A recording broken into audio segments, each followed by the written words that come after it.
Imagine the sound of rain hammering the pavement, not just a drizzle, but a full-on deluge, the kind that turns streets into rivers and blinds you with its fury. Now, picture a 14-year-old girl, shivering in her wheelchair, soaked to the bone under a flimsy awning that's doing nothing to keep her dry. That was my daughter, Lily, last summer, abandoned outside our community clubhouse by a woman so cold-hearted she'd rather let a disabled child suffer than let her kind inside. My name's Abigail Harper, a 45-year-old single mom and lead legal counsel for the Department of Justice, specializing in CIVYL rights violations. What happened next didn't just shake our neighborhood, it tore it apart and rebuilt it from the ground up. We'd moved to Willow Creek, a ritzy, gated community near Washington, D.C., after my husband died in a crash 3 years ago. Lily, my brilliant girl, has cerebral palsy and uses a wheelchair, but don't let that fool you. She's a student who can solve math problems that'd stump most adults and recite poetry that'd make you cry. Her real love, though, is swimming. In the water, she's free, her body moving in ways it can't on land. Her therapist said daily swims were crucial, so Willow Creek's fancy pool was a big reason we bought our house. The realtor swore it was paradise, with top-notch facilities and a welcoming community. If only she'd seen what was coming. Trouble started 2 months in. I noticed Cynthia Reynolds, the HOA president, watching us at the pool with eyes like slits. Mid-50s, with a bleach blonde bob so sharp it could cut glass. She was the textbook Karen, lips always pursed, dripping with entitlement. One day, as I helped Lily into the pool, she sidled up, her voice sugary but venomous. "We like to keep a certain look around here, Abigail. Those wheels leave marks on our tiles." I forced a smile, my blood simmering. "The ADA requires accommodations for disabilities, Ms. Reynolds. I'm sure you know that." Years in courtrooms taught me to keep cool, but her dismissive, wave-manicured nails flashing made my jaw clench. "Of course. I just mean there's a special needs program downtown." Lily heard it, her face flickering with hurt before she dove in. That night, I found her crying in her room. "I'm used to it, Mom," she whispered. Those words broke me. No kid should be used to being treated like garbage. Then came the new pool rule. Physical therapy swims limited to 6 to 7 a.m. I snapped a photo of the sign. In my line of work, you document everything. The timing was no accident. Normal families don't swim at dawn. Anonymous notes started appearing on our car. "Your daughter's gear is an eyesore. The pool's for fun, not rehab." I saved each one, my lawyer instincts kicking in, even as my heart ached. But nothing prepared me for July 15th. It was a sweltering day, the air thick and heavy.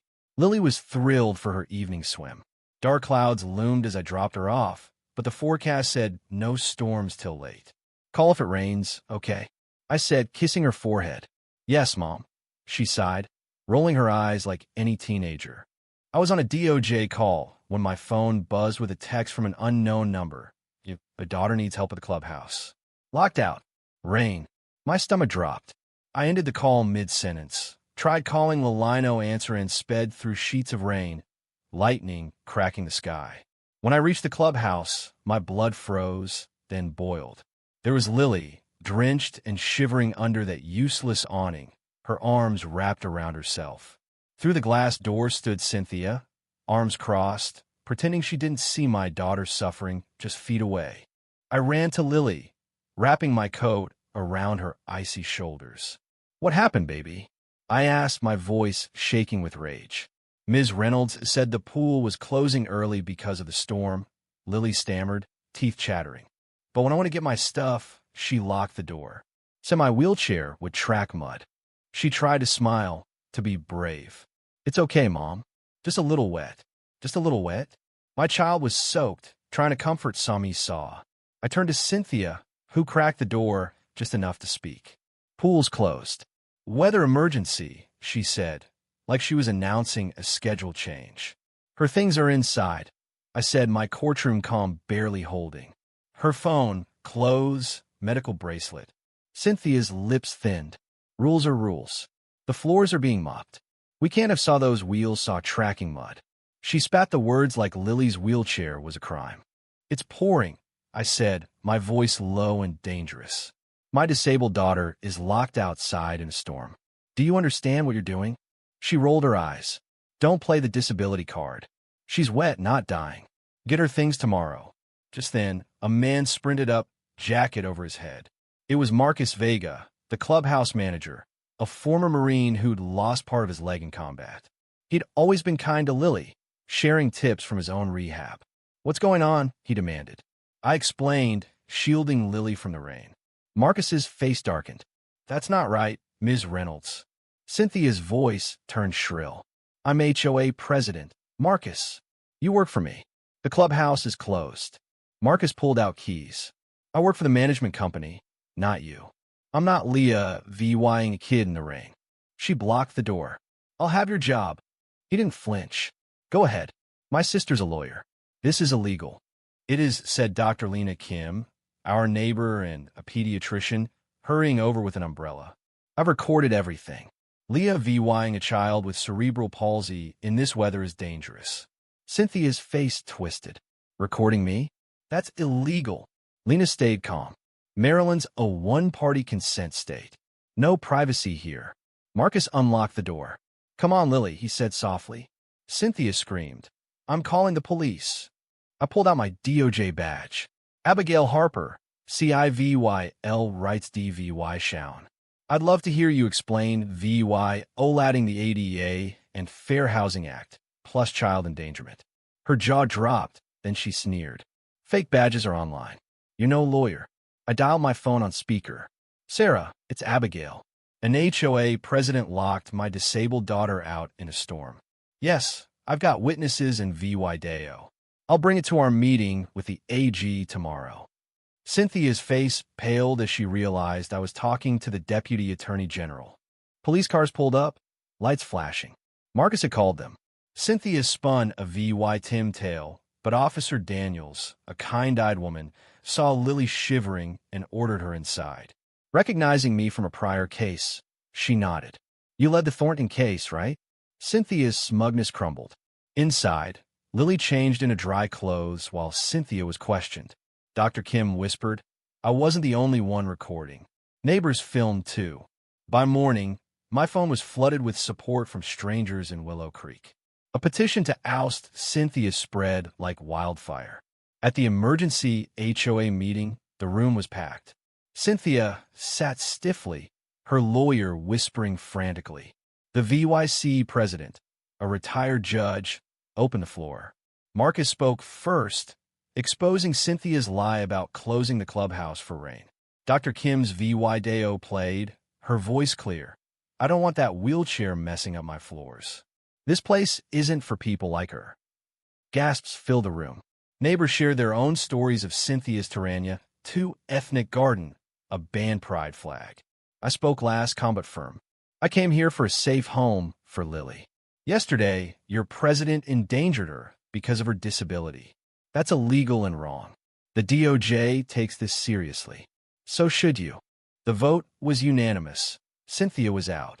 A restraining order kept her away from us. The HOA formed an inclusion committee with Marcus as accessibility coordinator. Neighbors apologized, one veteran GI VYing Lily a silver whistle to call for help. Cynthia faced a DOJ complaint, media frenzy, and a VY RAL headline. HOA president locks disabled teen in rain, mom's a DOJ attorney. Her husband filed for divorce. Their mansion sat unsold, its value tanking. She paid a hefty fine, did 200 hours of sensitive VY Thai training, and served at a therapy pool for disabled kids. The judge ensured her punishment fit her crime. 6 months later, Lily won first place at a Paralympic swim meet, our neighbors cheering her on. Willow Creek transformed ramps, wider doors, adaptive swim classes. Lily now speaks at schools about disability rights, her confidence soaring. I lead a DOJ task force on housing discrimination. Dr. Kim and I are close. She admitted facing similar prejudice, but found courage through Lily's fight. Marcus studies accessibility design, funded by the HOA. The veteran, George, teaches Lily chess weekly. Last week, An unsigned letter arrived, shaky handwriting on Cynthia's stationery. I'm sorry. I was wrong. I'm trying. I haven't responded. Some scars linger. Cynthia lives in her unsold house, a shadow of her former self. At Lily's swim meet, she volunteered, court-ordered, looking diminished in a baggy t-shirt.